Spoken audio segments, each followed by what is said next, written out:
ఇది అయితే తల్లి కాదు, పరమ పిశాచి అన్నమాట. ఉంచుకున్నోని మోజులో పడి కన్న పిల్లలకే బ్రతుకుండంగానే నరకం చూపించేశారు.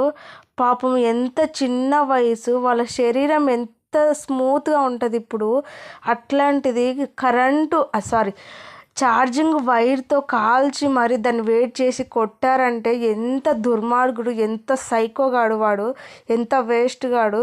దీనికి బుద్ధి లేదా అసలు? నిజంగా అడిగేటోళ్ళు రెండు దీని చెంప పైన లాగి మరి అడిగితే దీనికి బుద్ధి వస్తుంది.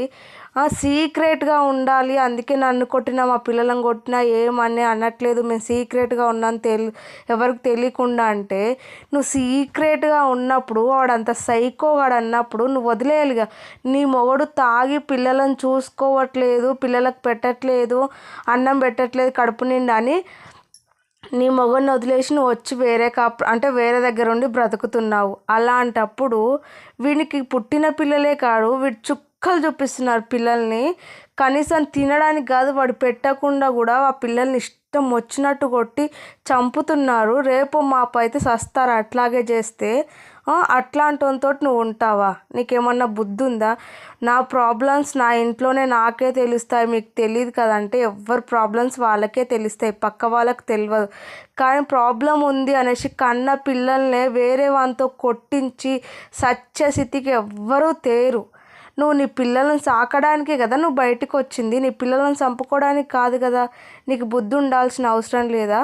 పాపం పసి పిల్లలను తీసుకొచ్చి నీ మోజు కోసం, నీ దానికోసము, నీ సుఖం కోసం, వాని సుఖం కోసం పాపం పిల్లల్ని ఎందుకు బలి చేస్తున్నారు? ప్రతి ఒక్క పిల్లలు చేస్తారు, అల్లరి చేస్తారు, మిస్టేక్లు చేస్తారు. కానీ వాళ్ళకు దారికి తేవాలి, వాళ్ళని ఒక మంచి బాటలో నడిపేయాలంటే ఇట్లా కుక్కను కొట్టినట్టు కాదు.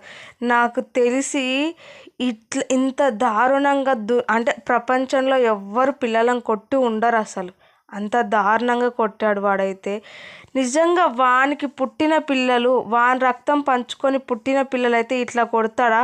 వాళ్ళు ఎంత తప్పు చేసినా వాళ్ళకు చెప్పడానికి ట్రై చేస్తాడు.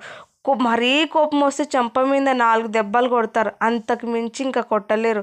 ఎందుకంటే ప్రాణము అప్పటికే చాలా చాలా అంటే బాధపడుతూ ఉంటుంది ఆ పిల్లలు ఏడుస్తూ ఉంటే. అలాంటిది వాడు ఛార్జింగ్ వైరు వేడి చేసి మరీ ఆ పిల్లలను కొట్టాడంటే వాడు ఎంత సైకోగాడు, వాడి మనసులో ఏమేమి ఉందో. అందుకే ఆ పిల్లల్ని అట్లా చుక్కలు చూపించి నరకం చూపించి మరీ కొడుతున్నాడు. పాపము. ఎందుకమ్మ నువ్వు ఆపలే అంటే, నాకు బలం సరిపోలేదు ఆపడానికి, తాగొచ్చి కొడతాడు, నన్ను కూడా కొడతాడు, నేను ఆపినా కూడా నన్ను నెట్టేస్తాడు, నన్ను రూమ్లో వేసి డోర్ పెట్టేసి కొడతాడు అంటే వాడు వేస్ట్ గాడు అని తెలిసింది కదా. ఒక్కసారి చూడాలా, 2 సార్లు చూడాలి. వాడు వేస్ట్ గాడు, నన్ను నా పిల్లలను చంపుతాడు ఎన్ని రోజులకున్నా అని తెలుసుకున్నావు కదా. అట్లాంటప్పుడు వదిలేయచ్చు కదా వాడిని. సీక్రెట్గా ఉంచుకున్నా పోలీస్ కేసు పెడితే మళ్ళీ నా ఇజ్జతే పోతాడు. నువ్వు చేసేదే పనికి మాలిన పని అంటే రేపు చనిపోయినాక అప్పుడు చెప్తావా నువ్వు ఇలా జరిగింది ఇట్లా అనేసి? ఎప్పుడైనా కనీసం మీరు చేసే పనులు మంచా చెడా అని ఆలోచించి చెయ్యండి. మీ సుఖాలు మీరు చూసుకొని పిల్లల జీవితాలు నాశనం చేయకండి. మీకు పిల్లలను సాకడానికి చేత కాకుంటే మా సుఖం మేము చూసుకుంటామంటే చాలా ప్లేస్లో పిల్లలను తీసుకుంటారు. అక్కడ పిల్లలను వదిలేసి వాళ్ళకి అప్పచెప్పండి. చాలామంది తీసుకుంటారు, పిల్లలు లేని వాళ్ళు కూడా ఎంతోమంది ఉన్నారు. అట్లాంటి వాళ్ళకి ఇచ్చి మీ ఇష్టం వచ్చినట్టు మీరు జల్సాలు చేస్తారో, కొట్టుకుంటారో, తన్నుకుంటారో, సస్తారో అది మీ ఇష్టం. అంతేగాని పిల్లల పైన మాత్రం ఎలాంటి ప్రయోగాలు చేయకండి. ఆ పసి పిల్లలు ఎంత అల్లాడాడో, ఎంత పాపం బాధపడ్డారో, ఎంత నొప్పి వచ్చిందో మీరు ఒకసారి ఆలోచించండి.